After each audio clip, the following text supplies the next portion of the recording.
Malam itu Rasti duduk di ujung ranjang dengan wajah tertunduk. Di tangannya, bedak dingin lokal yang ia tepuk-tepukan ke pipi kanan. Bekas biru kehijauan masih terlihat samar di bawah cahaya temaram lampu kamar. Pagi nanti ia harus berjualan gorengan seperti biasa. Dan tak boleh ada yang tahu apa yang sebenarnya terjadi di balik senyum kecutnya. Di rumah ini ia belajar menyimpan luka lebih rapat dari menyimpan rahasia. Fajar, lelaki yang dulu ia banggakan di hadapan teman-temannya, kini berubah menjadi bayang-bayang paling kelam dalam hidupnya. 3 bulan yang lalu, lelaki itu meminangnya dengan janji manis. Aku akan berubah demi kamu, demi masa depan kita. Tapi janji tinggal janji. Setelah malam pengantin usai dan kado-kado pernikahan dibuka, wajah asli Fajar perlahan muncul seperti topeng yang jatuh satu persatu. Awalnya Fajar hanya meminta uang receh dari hasil jualan Rasti, lalu mulai mengorek isi tabungan. Sampai akhirnya, cincin kawin yang mereka sematkan di pelaminan pun raib dari jari manis Rasti. Ia mengetahuinya saat pulang berjualan dan menemukan kotak perhiasan terbuka, kosong. Mas Fajar! Suaranya bergetar saat menahan emosi. Alah, cuma itu yang bisa aku gadaikan. Aku janji akan tebus, sahut Fajar dari depan TV sambil mengisap rokok. Kakinya berselonjor santai seolah tak ada yang salah. Itu satu-satunya yang tersisa dari hari bahagia kita, Mas, ucap Rasti lirih, matanya berkaca. Lah udahlah, jangan lebay. Hidup ini butuh uang, bukan kenangan, bentak Fajar, bangkit dan menendang kotak perhiasan itu hingga terpental ke sudut ruangan. Rasti ingin menangis, ingin berteriak, tapi suara itu tertahan di tenggorokan. Yang keluar hanyalah nafas berat dan dada yang semakin sesak. Sejak saat itu, Rasti tahu bahwa tak ada lagi bahagia di rumah ini. Yang tersisa hanya penderitaan yang ia simpan dalam diam. Di lain waktu, Rasti menyapu halaman pagi itu dengan langkah lunglai. Seorang tetangga, Bu Retno, sempat menyapa dari seberang pagar. Rasti, kok pucet? Sakit ya? Rasti buru-buru tersenyum, menoleh setengah memalingkan wajah yang masih tampak bengkak di sisi kanan. Enggak Bu, kurang tidur saja kok. Padahal semalam Fajar kembali pulang larut. Wajahnya bau arak, bajunya kusut, dan suara langkahnya berat seperti menyeret dosa. Begitu melihat Rasti sedang menidurkan anak mereka, lelaki itu langsung naik pitam. Ia minta uang, padahal semua hasil jualan hari itu telah dibelanjakan kebutuhan dapur. Jangan bohong kamu, teriak Fajar, lalu mencengkram lengan Rasti dengan keras. Aku gak bohong, Mas. Aku cuma nyisain buat beli beras besok. Air mata Rasti mengalir tanpa suara, menahan perih di kulit yang dicengkram. Tapi Fajar tak peduli. Pukulan itu datang begitu saja, lalu tendangan ke perut dan Rasti terjatuh. Yang paling menyakitkan bukan rasa sakit di tubuh, tapi ucapan Fajar yang menusuk seperti belati. Perempuan macam kamu cuma bisa ngabisin uang, dasar goblok. Pagi ini saat menyapu dedaunan, Rasti mencoba memungut lagi serpihan harga dirinya yang tercerai-berai. Dia masih mencintai Fajar, entah mengapa. Mungkin karena janji yang dulu diucap di pelaminan, mungkin karena senyum manis yang dulu mampu membuat hatinya bergetar. Tapi kini, cinta itu mulai berubah bentuk, menjadi luka, menjadi getir. Malam harinya, Rasti duduk sendirian di dapur. Lilin kecil menyala, menyorot wajahnya yang muram. Di tangannya tergenggam foto pernikahan mereka. Ia menatapnya lama, lalu menunduk. Masih pantaskah aku berharap? Bisiknya lirih. Dari kamar, suara Fajar mengigau, menggumam tak jelas, lalu tertawa kecil seperti anak-anak. Sudah 2 malam ini, tidur Fajar tidak tenang. Tapi Rasti hanya diam, tak ingin tahu. Bahkan jika langit runtuh, mungkin ia hanya akan tetap duduk di pojok dapur ini, menyeduh air mata dalam cangkir kenangan yang pahit. Tangannya meremas foto itu. Matanya mulai tajam, bukan marah, tapi kecewa yang mendalam. Ia merasa seperti tenggelam di sumur gelap. Tidak bisa berenang, tidak ada tali yang diturunkan. Yang ada hanya suara hati kecilnya yang terus berbisik. Sampai kapan kamu bertahan, Rasti? Sampai mati?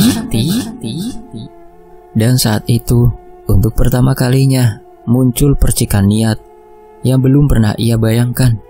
Sebuah jalan yang tidak baik, tapi entah kenapa terasa adil. Mungkin inilah jalan bagi perempuan yang sudah terlalu lama disakiti dan tak lagi punya siapa-siapa untuk bersandar. Kalau lelaki itu bisa menyakitiku tanpa rasa bersalah, gumam Rasti. Kenapa aku harus merasa bersalah kalau ingin dia tahu rasanya? Lalu malam pun melanjutkan kesepiannya, menyimpan benih keputusan yang akan mengubah segalanya. Hari-hari di rumah itu tak lagi memiliki waktu yang bisa dibedakan. Pagi, siang, malam, semuanya berlalu dengan tekanan yang sama, takut. Rasti seperti berjalan di atas kaca. Setiap langkah bisa menjadi awal dari bentakan, lemparan barang, atau tangan kasar yang melayang ke wajahnya. Fajar sudah bukan lagi lelaki yang ia nikahi. Ia seperti makhluk asing yang menjelma dari kebaikan semu menjadi sosok paling menakutkan di dalam hidup Rasti. Dada Rasti kian hari terasa sesak. Bukan karena cinta yang hilang, tapi karena kemarahan yang tak bisa keluar dari tubuhnya. Ia ingin teriak, tapi tak ada ruang. Ia ingin lari, tapi ada anak yang membuat kakinya terikat. Suatu malam Fajar pulang dengan mata merah, wajah kusut, dan langkah sempoyongan. Rasti langsung tahu, lelaki itu habis kalah berjudi. Rasti menyambutnya dengan air putih, berharap itu bisa sedikit mendinginkan kepalanya. Namun Fajar malah menyambar gelas dari tangan Rasti dan melemparkannya ke dinding. Pecahannya menyebar di lantai. Beberapa serpihannya menggores kaki Rasti. Kamu pikir air putih bisa nyembuhin otakku yang pusing ini, ha? Rasti mematung, ingin berkata sesuatu, tapi tahu itu tak akan berguna. Fajar menarik rambutnya, menyeret Rasti ke ruang tengah. Anak mereka yang sedang tidur terbangun dan menangis, tapi tak mampu menghentikan kemarahan ayahnya. Tubuh Rasti dibanting ke lantai, perih, panas, tapi yang lebih sakit adalah suara anak mereka yang memanggil-manggil, "Ibu, ibu." Setelah puas melampiaskan emosi, Fajar pergi ke kamar dan mengunci pintu. Rasti terduduk di lantai ruang tengah dengan tangan gemetar. Di pipinya darah menetes dari luka di pelipis. Ia memeluk anaknya erat-erat, berusaha menahan tangis. Tapi tangisan itu akhirnya meledak juga. Tangisan yang lama dipendam, bukan hanya untuk sakit fisik, tapi untuk hati yang sudah terlalu lama remuk. Malam itu, ia hanya bisa duduk termenung di dapur, menatap sudut-sudut rumah yang dulu ia bangun bersama harapan. Kini, yang tersisa hanyalah dinding-dinding bisu yang menyaksikan penderitaannya tiap hari. Keesokan harinya, saat Rasti duduk di beranda menjemur cucian, Fajar keluar dengan wajah yang tampak tenang, seperti tak terjadi apa-apa. Ia menyulut rokok dan duduk di kursi kayu, lalu mulai bicara. "Jangan pernah mikir ninggalin aku," ucapnya pelan tapi dingin. Rasti hanya diam, menunduk. "Aku tahu kau kadang kepikiran kabur kan, lapor orang tuamu kan, polisi atau ke pengadilan. Tapi ingat, kita sudah punya anak. Dan kalau kamu berani minta cerai, anak itu akan jadi hakku." Mata Fajar menatap tajam, seperti ular yang melilit mangsanya. "Kalau kamu yang ngajak pisah, berarti kamu yang pergi. Anak tetap sama aku."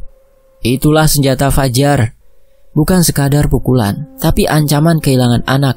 Ancaman yang membuat hati Rasti semakin lemah. Ia tahu, di mata hukum dan masyarakat, perempuan yang meminta cerai kadang dianggap egois, sementara lelaki tetap bisa menutupinya dengan topeng simpati dan cerita versi mereka sendiri. Hari-hari setelah itu, Rasti seperti hidup dalam penjara tak kasat mata. Setiap geraknya diawasi. Ia tidak boleh ke rumah orang tuanya tanpa izin, tidak boleh mengangkat telepon tanpa sepengetahuan Fajar. Bahkan saat ia ke warung pun, Fajar selalu bertanya dengan tatapan curiga. Namun dari semua penderitaan itu, perlahan tumbuh sesuatu di dalam diri Rasti, dendam. Dendam yang tumbuh bukan dari kebencian semata, melainkan dari luka-luka yang tak pernah diberi kesempatan sembuh. Dari rasa kecewa yang mengendap dan memuai tiap hari. Ia merasa dirinya bukan manusia lagi, hanya seperti kain lap, dipakai dan dibuang. Kadang ia membayangkan, bagaimana jika Fajar tiba-tiba lenyap atau mendapat balasan yang setimpal? Pernah suatu malam, Fajar tertidur pulas setelah mabuk berat. Rasti memegang pisau dapur, hanya menatapnya dari ambang pintu. Ia tidak berniat membunuh, tapi pikirannya penuh dengan kemungkinan. Bayangan-bayangan yang selama ini ia tekan mulai muncul di kepala. Namun suara tangis anaknya dari kamar mengembalikan kesadarannya. Ia buru-buru meletakkan pisau dan memeluk anaknya yang menggigau dalam tidur. Rasti menangis dalam diam, membelai rambut anak itu sambil berbisik, "Maafkan ibu nak, ibu gak bisa lari. Kamu satu-satunya alasan ibu masih bertahan." Tapi sampai kapan? Sampai kapan seorang ibu harus menderita demi anak? Sampai kapan seorang perempuan harus diam demi mempertahankan rumah tangga yang penuh luka? Rasti belum tahu jawabannya.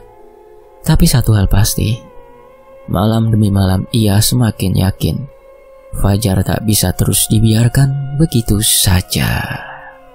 Sore itu langit menggantung kelabu, seperti menyimpan sesuatu yang enggan jatuh. Udara lembab menggigit kulit, membuat bulu kuduk berdiri tanpa sebab yang jelas. Rasti berjalan perlahan menyusuri jalan tanah yang membelah kebun pisang. Langkahnya ringan, tapi hatinya bergemuruh seperti gelas pecah. Di balik kerudung lusuh dan tatapan kosongnya, ada tekad yang perlahan tumbuh seperti duri di semak gelap. Di ujung jalan itu, berdiri sebuah rumah tua berdinding anyaman bambu yang sudah lapuk dimakan waktu. Gentengnya hitam berlumut, dan bau dupa samar-samar menyeruak dari sela-sela celah dinding. Rumah itu milik seorang perempuan yang sudah lama diselimuti cerita-cerita yang tak pernah selesai dibahas. Namanya Bu Saminah. "Nuwun sewu, permisi." Suara Rasti nyaris tak terdengar. Nyalinya mengecil di hadapan pintu kayu yang berderi tertiup angin. Tak ada jawaban, tapi daun pintu belakang itu terbuka perlahan, seperti menyambut tanpa suara. Rasti melangkah masuk, menunduk rendah. Di dalam, aroma dupa bercampur minyak cendana membuat kepalanya sedikit pening. Langit-langit rumah itu gelap, hanya diterangi lampu yang bergoyang tertiup angin. Di tengah ruangan, duduklah Bu Saminah, perempuan tua berambut putih yang menatap Rasti tanpa senyum. Matanya dalam seperti kolam lumpur tak berdasar. "Kamu siapa?" tanya Bu Saminah tanpa basa-basi. "Saya Rasti, Bu, anak dari Pak Sarto dan Mbok Wira." Mata Bu Saminah sempat menyipit, lalu mengangguk pelan. "Kamu datang bukan karena lapar kan? Bukan karena sakit, tapi kamu datang bawa dendam." Rasti tercekat. Ia tak menyangka niat yang ia kubur dalam diam bisa dibaca semudah itu. Bu Saminah menunjuk ke lantai bambu di depannya. "Duduk, cerita." Rasti duduk bersimpuh, menunduk seperti seorang anak yang takut dimarahi gurunya. Bibirnya gemetar saat mulai berbicara. Ia bercerita tentang Fajar, tentang pukulan, tendangan, ancaman, dan rasa sakit yang tak pernah benar-benar bisa diceritakan ke siapa-siapa. Air matanya mengalir tanpa ia sadari. Di ruangan sunyi itu, hanya isaknya yang terdengar, seperti rintik hujan di genteng tua. Setelah cerita itu selesai, Bu Saminah tidak langsung menjawab. Ia hanya menatap Rasti dalam-dalam, seperti menelanjangi isi kepalanya. "Kamu ingin dia menderita atau langsung pergi selamanya?" Suara Bu Saminah lirih, tapi seperti memukul tepat di dada. Rasti terdiam. Pertanyaan itu menggantung di udara, seperti pedang yang menanti jatuh. Ia menunduk, menggigit bibir. "Kalau dia pergi selamanya, aku kehilangan tempat tinggal. Aku tidak bisa pergi di rumah itu, Bu. Aku punya anak. Merekalah alasan aku untuk tetap ada di dunia yang menyakitkan ini." Bu Saminah mengangguk perlahan, lalu mengambil sesuatu dari balik kain lusuhnya. Sebuah buntalan kecil berisi abu dan serpihan kembang 7 rupa. Di dekatnya ada kendi tanah liat berisi air hitam pekat dan 2 batang lidi kelapa yang terikat dengan benang merah. "Kalau begitu, biar dia rasakan sakitmu. Tapi kamu harus tahu, Semua yang ditanam pasti akan ada yang tumbuh, dan yang tumbuh tak selalu sesuai harapan. Rasti mengangguk pelan. Aku rela, Bu. Aku cuma ingin dia tahu rasanya hidup dalam ketakutan. Aku ingin dia takut seperti aku selama ini. Bu Saminah berdiri. Tubuhnya ringkih tapi gerakannya pasti. Ia menyalakan dupa, lalu membakar secari kain putih bertuliskan aksara Jawa kuno. Asap tipis mengepul dan membuat mata Rasti perih. Kamu bawa bajunya? Tanya Bu Saminah. Rasti mengeluarkan kaos dalam Fajar yang sudah ia simpan. Di salah satu sudut kaos itu ada bekas darah hidung Fajar akibat pertengkaran mereka tempo hari. Ini, ucapnya pelan. Bagus. Bu Saminah mengambil kaos itu, menggulungnya bersama sejumput rambut dan paku kecil berkarat, lalu membungkusnya dengan kain mori. Lilitan benang pocong menutup bantalan itu dengan erat sebelum dimasukkan ke dalam kendi dan dikubur dalam wadah tanah liat di bawah tungku dapur belakang rumah. Mulai malam ini, dia akan merasakannya. Tapi kamu harus kuat. Jangan bimbang. Jangan tarik niatmu. Karena sekali kamu ingin dia merasakan, kau tak bisa berhenti di tengah jalan. Rasti menunduk dalam-dalam. Tangannya gemetar, tapi hatinya seperti sedikit lega. Ia merasa telah mengembalikan sedikit dari martabat yang selama ini dirampas. Sekali ini saja ia ingin merasa tidak lemah. Sekali ini saja ia ingin ada yang membela dirinya. Saat ia pamit dan keluar dari rumah Bu Saminah lewat pintu belakang, langit sudah mulai gelap. Angin sore bertiup lebih dingin, membawa aroma tanah basah dan sesuatu yang tak terlihat. Di kejauhan, suara burung gagak terdengar satu kali, lalu senyap. Rasti berjalan pulang perlahan. Malam belum tiba sepenuhnya, tapi bayang-bayang sudah mulai bergerak di dinding rumah. Hari ketiga setelah Rasti pulang dari rumah Bu Saminah, hujan turun lebat sejak sore. Petir menyambar sesekali, menyinari sudut-sudut rumah yang pengap dengan kilatan putih menyilaukan. Di dalam kamar, Fajar tergeletak di ranjang seperti tubuh tanpa nyawa. Matanya tertutup, keringat membasahi pelipis dan lehernya, padahal suhu ruangan dingin menusuk tulang. Rasti duduk di sudut kamar, menatap lelaki itu dengan tatapan kosong. Dalam hatinya ada simpati yang nyaris pupus. Bukan karena Fajar sedang lemah, tapi karena luka-luka yang dulu ditorehkan lelaki itu masih segar di tubuh dan batinnya. Ia hanya duduk tanpa niat mendekat, hanya menyimak suara gumaman Fajar yang makin lama makin tak masuk akal. Jangan liatin aku, pergi. Jauh, gumam Fajar sambil menggeliat. Tiba-tiba tubuhnya menggigil hebat, seperti diserang demam. Tapi saat Rasti menyentuh dahinya, atas nama kemanusiaan, kulit lelaki itu justru dingin, seperti tubuh yang baru diangkat dari kuburan. Rasti mundur perlahan, tidak ingin tahu lebih jauh. Ia hanya berdoa dalam hati, agar semuanya berjalan seperti yang sudah ditanamkan Bu Saminah. Biar rasa sakit itu balik ke sumbernya. Malam itu Rasti mencoba tidur bersama anak-anak di kamar depan, tapi belum juga terlelap. Suara keras terdengar dari kamar belakang. Teriak! Rasti terlonjak. Fajar berteriak sekeras-kerasnya, seperti orang yang sedang terbakar. Bau banget. Siapa yang bawa bunga bangkai ke kamar? Rasti terdiam, tapi anak-anak mulai menangis. Ia hanya memeluk mereka dan menenangkan. Sudah, itu ayah lagi mimpi. Tapi dalam hati, ia tahu, itu bukan mimpi biasa. Keesokan paginya, Fajar bangun dengan wajah pucat.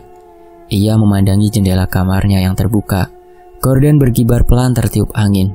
Dari ambang kayu jendela, tercium bau aneh, campuran antara bunga melati dan bangkai tikus yang membusuk. Fajar menutup hidung, berjalan ke dapur dengan langkah lemas. Pandangannya kosong, dan setiap langkahnya seperti menyeret beban tak terlihat. Rasti yang sedang mencuci piring hanya menoleh sekilas. Sarapan ada di meja. Fajar tak menjawab. Ia hanya duduk menunduk, memegangi kepalanya seperti menahan sakit yang tidak bisa dijelaskan. Ada yang aneh, gumamnya. Tadi malam aku lihat orang. Orang? Tanya Rasti datar. Fajar mengangguk. Iya, perempuan, berdiri di dekat lemari dapur. Bajunya kebaya coklat tua, rambutnya panjang banget. Dia senyum. Rasti diam. membalikan wajah ke arah cucian, menahan gemetar di ujung jari. Tapi senyumnya aneh, Ras, kayak senyum orang mati. Terus kepalanya muter, Ras, pelan tapi sampai muter penuh 180 derajat. Terus matanya ngeliatin aku walau udah muter, kata Fajar yang menjerit kecil sambil mengguncang kepala sendiri. Rasti menahan nafas. Dalam hati ia tahu itu bukan halusinasi, itu tanda bahwa sesuatu sudah mulai bekerja. Sejak hari itu, tidur Fajar tak pernah tenang. Setiap malam ia mengigau, memaki, bahkan pernah terbangun sambil muntah darah. Tapi darah itu hanya terlihat olehnya. Saat Rasti memeriksa lantai atau spray, tidak ada apa-apa. Hanya Fajar yang merasa, hanya dia yang melihat, mencium, dan mendengar teror-teror itu. Pernah satu malam, Fajar bangkit dan menyiram seluruh lantai dengan air comberan. Katanya ia sedang mengusir bau melati yang menyesakkan dadanya. Rasti hanya menatap dari kejauhan, memeluk anaknya yang ketakutan sambil menahan isak. Di luar, suara angin mendesir seperti bisikan. Di dalam, Fajar mulai kehilangan akal. Kenapa dia datang tiap malam? Siapa dia, Ras? Fajar menangis. Tangannya gemetar, tubuhnya menggigil hebat. Rasti tak menjawab. Ia hanya menatap lelaki itu dalam diam. Matanya sudah tak bisa berbohong. Ada sedikit kepuasan karena penderitaan itu kini berpindah arah. Namun dalam hatinya juga ada ketakutan. Ketakutan bahwa semua ini bisa keluar kendali. Tapi ia tetap bertahan. Karena menurut Bu Samina, rasa sakit harus ditelan dulu sebelum berubah jadi kekuatan. Malam-malam berikutnya, Fajar mulai menutup semua kaca. Ia memaku jendela, menutup lubang angin, bahkan menyiram lantai dengan air rendaman bunga 7 rupa yang ia beli dari pasar. Entah siapa yang menyuruhnya. Mungkin ia mencari perlindungan dengan cara yang ngawur. Rasti yang tak lagi mendapat pukulan hanya diam. Luka di tubuhnya sudah mulai mengering, tapi luka di hatinya tak tahu sampai kapan. Satu malam, ketika semua rumah tidur, Fajar duduk di depan cermin dengan mata nanar. Di belakangnya, samar-samar terlihat sosok perempuan berambut panjang berdiri di pojok ruangan. Cermin itu berkabut, tapi bayangan itu tetap terlihat jelas. Wajah perempuan itu tersenyum dengan kepala yang perlahan mulai berputar, berderak seperti kayu tua. Fajar memekik histeris. Ia terjatuh, menggeliat seperti kesurupan. Dari ruang depan, Rasti hanya menutup mata, menarik nafas panjang, lalu berkata lirih, Rasakan semua sakitku. Fajar makin hari makin kehilangan arah.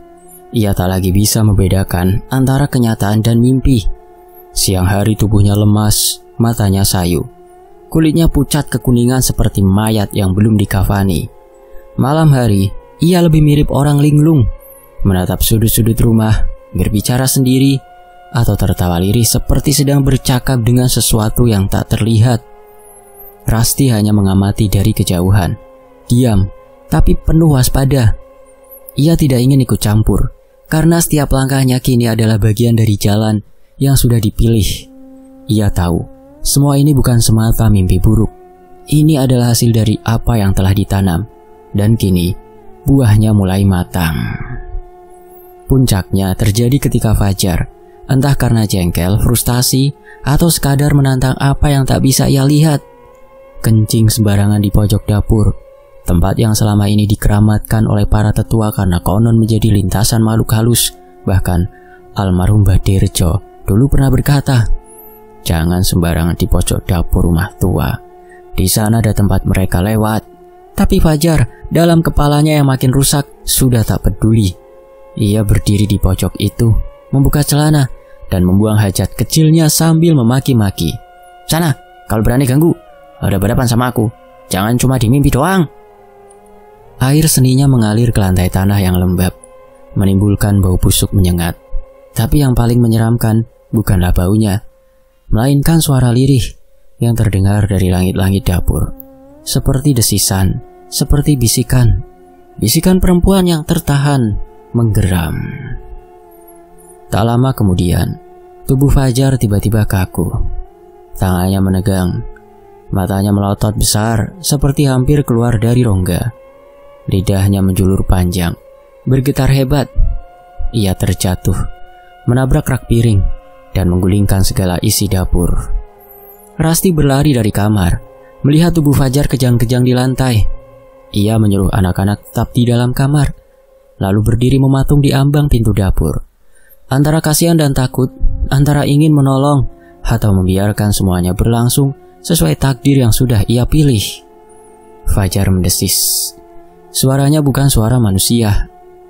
Mulutnya bergerak tak terkendali, menggumamkan kalimat yang tidak dikenali Rasti. Campuran Jawa kuno dan desahan dari dada. Tangannya mencakar-cakar lantai, lalu tubuhnya diam membeku.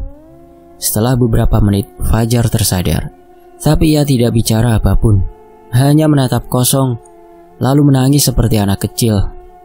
Malam itu, ia tidur dengan tubuh menggigil, berbalut 3 lapis selimut. Tapi pagi harinya, tubuhnya penuh lebam, biru, ungu, hitam, seperti habis dipukuli berkali-kali oleh tangan-tangan besar tak kasat mata. Bekas cakar juga ada di lengan dadanya. Namun tidak ada kuku manusia yang bisa mencakar sampai sedalam itu tanpa berdarah. Rasti, aku gak ngerti ini semua kenapa. Suara Fajar lirih. Suaranya terdengar seperti orang yang menyerah. Rasti hanya menjawab singkat, "Kamu perlu istirahat, Mas." Malam-malam berikutnya, Fajar jadi seperti orang yang trauma dengan rumahnya sendiri. Ia menyalakan lampu di setiap sudut rumah. Bahkan kamar mandi tak pernah ia biarkan gelap. Ia tidur dengan TV menyala, radio berdengung, dan dupa menyala di dekat kasur. Namun gangguan itu tidak berhenti. Suatu malam, saat sedang duduk di ruang tengah, Fajar mencium bau melati, bercampur amis. Ia menoleh ke dapur, dan di sanalah, di pojok tempat ia kencing dulu, ia melihat lagi sosok itu. Perempuan berkebaya dengan rambut terurai, berdiri membelakangi. Tapi kepala perempuan itu mulai berputar perlahan. 1 derik, 2 derik, dan kemudian berbalik penuh. Wajahnya kosong, matanya hitam legam, bibirnya tersenyum menyeringai, seperti mengenali Fajar. Fajar menjerit keras. Ia berlari keluar rumah tanpa alas kaki, hanya memakai kaos lusuh dan celana pendek.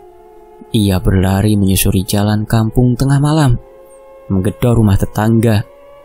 Teriakannya membangunkan beberapa orang. Tapi begitu mereka membuka pintu, Fajar hanya berlutut sambil menangis.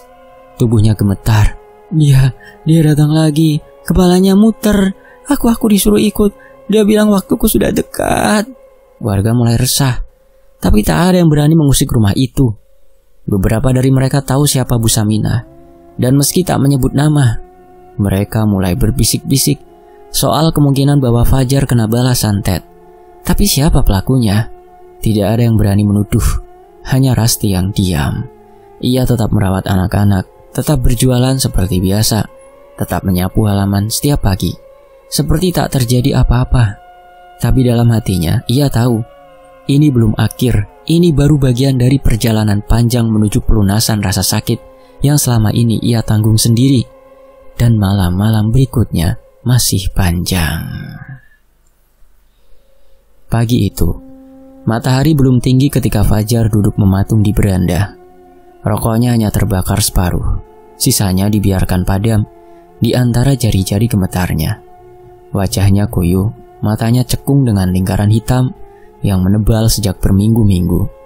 Bau tubuhnya pun berbeda, seperti tubuh yang jarang disentuh air, dan mulai mengeluarkan aroma lembab bercampur keringat takut.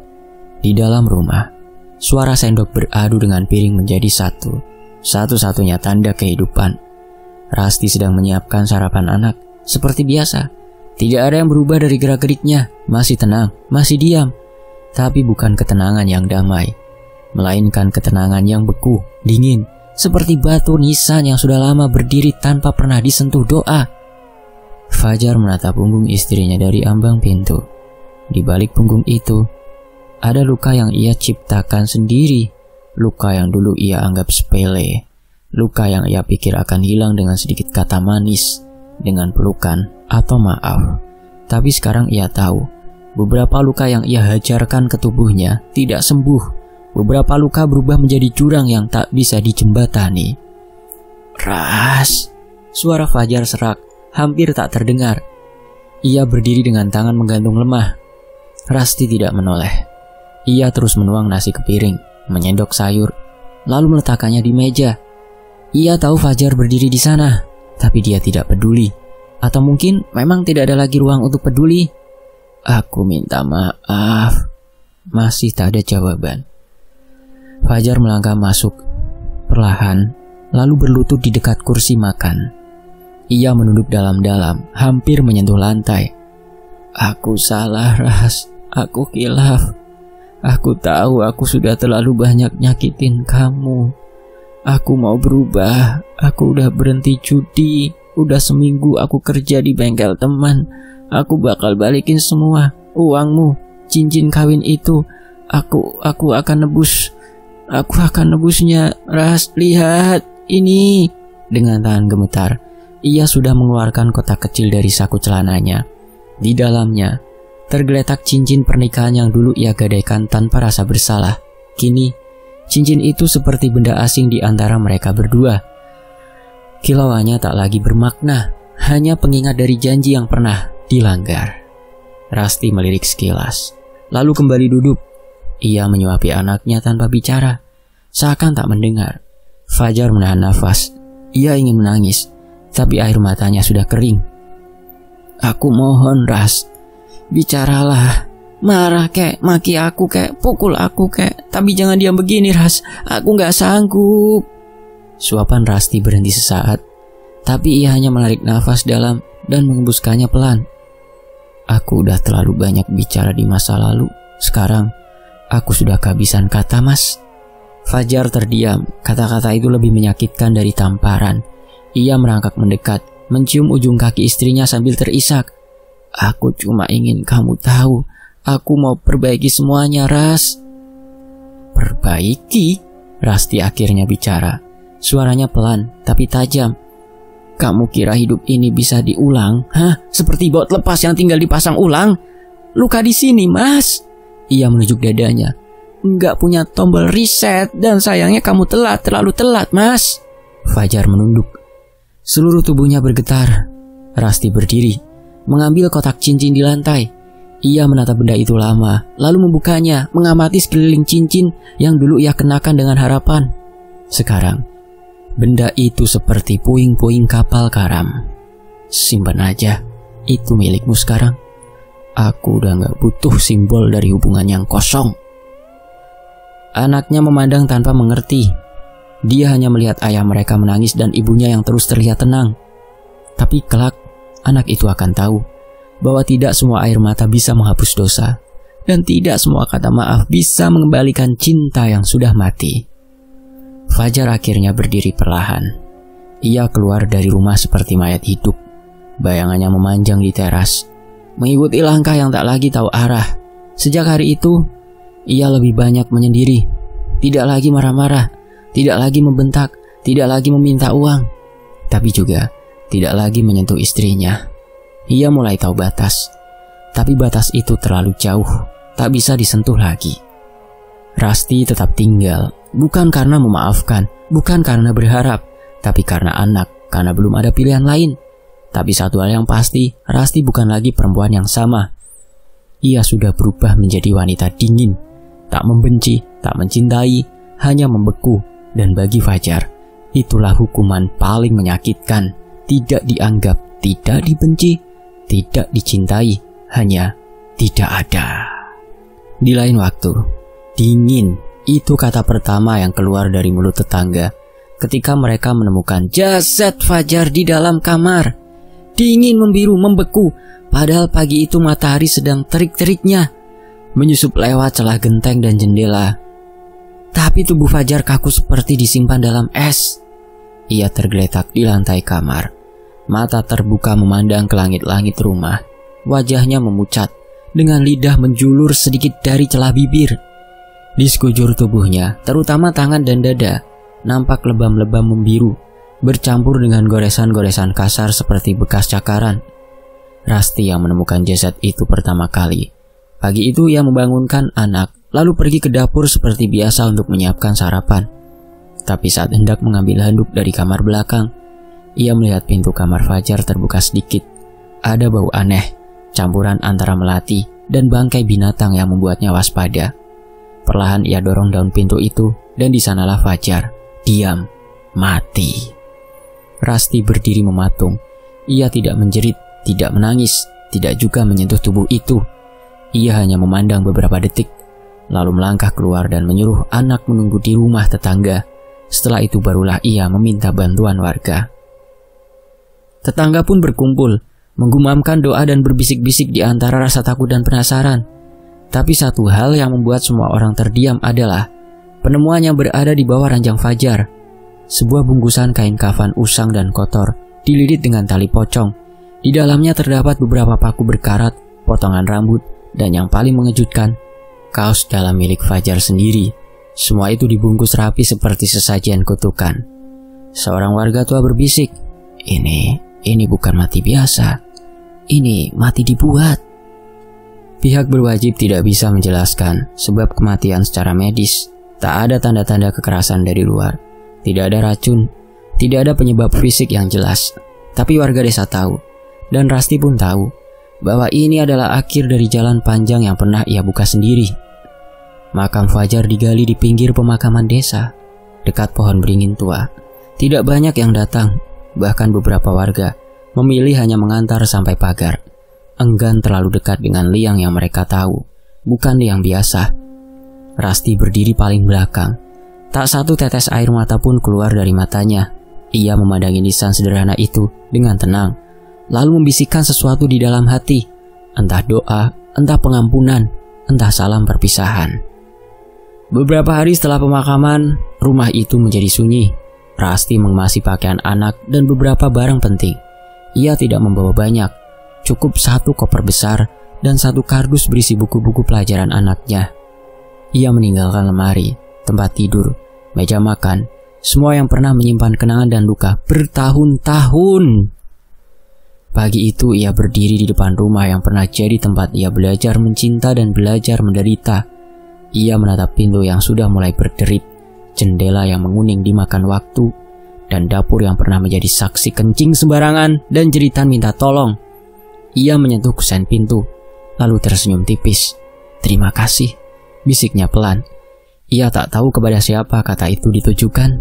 Mungkin pada rumah itu, mungkin pada dirinya sendiri, atau mungkin pada sosok tak kasat mata yang pernah membantunya membalaskan luka-luka dalam diam. "Bu, kita kemana?" tanya anaknya. "Kita mulai hidup baru, Nak," jawab Rasti sambil menggandeng tangan mereka. "Yang penting sekarang kita bebas." Dan mereka pun pergi. Langkah mereka menyusuri jalan menuju terminal. Matahari pagi menyinari rambut anak dan ibu, seolah memberkati langkah pertama dari hidup mereka yang lebih baik. Warga yang melihat hanya mengangguk. Sebagian ada yang tersenyum simpati, sebagian lagi menunduk. Tak berani menatap langsung wajah perempuan yang pernah dipandang lemah, tapi nyatanya jauh lebih kuat dari yang mereka duga. Rumah itu tetap berdiri, sepi, tapi bagi siapapun yang lewat di malam hari, kadang mereka mencium bau melati, kadang terdengar suara tangisan, atau langkah kaki tanpa wujud. Dan konon, jika nekat melihat lewat jendela, ada sosok lelaki duduk membelakangi. Tubuhnya kaku dan matanya masih terbuka. Tapi bagi Rasti, semua itu sudah selesai. Ia telah memilih untuk tidak menjadi korban selamanya. Ia telah menjadi wanita yang dingin, yang kini berjalan menuju kehidupan baru, tanpa rasa takut, tanpa luka baru, dan tanpa lelaki yang tak tahu diri. Selesai. Terima kasih buat teman-teman yang udah komen di video sebelumnya dalam judul Sengkolo Suwo AC. Ada Kak Ed Bocahayu, ada Kak Reni, ada Kak Mutmainah, ada Kak Five Lilo, ada Kak Melody, ada Kak Nia dari Bandung, ada Kak Nadia, ada Kak Atun, ada Kak Anasita, Kak Diana, terus ada @user Wampoa ya. Terus ada yang ada di Bali, CMP Billionaire. Terus yang ada di Sukabumi, Kak Elis. Terus ada Kak Sumaryati. Terima kasih Kak. Lanjut ada Kak Sitimar, ada Kak Nina Gemesin. Terus ada Kak Nurdin 123 Pagelaran. Ada Kak Nawang Cahaya, ada Kak Herlinda, Kak Amira, Kak Mahfud Effendi dari kota Serang, Banten, dari Probolinggo Muhammad Ridho, ada Kak Waginum Hongkong ya, makasih, ada Kak Diva Juni, ada Prokem Soleh, ada Kak Yunita Rahayu, terus ada Kak Silla, ada Kak Arista Aris, ada Ed Aku Hawa, ada Kak Anita Sari, ada Kak Tini Pratama, Sumiati, Atri, terus Fei Parlina, terus Ed Novitri, Ed Imar Marno, Ed Cakrawangsa, Ed Dairoh, terus Ed Gendis Jawa, terima kasih.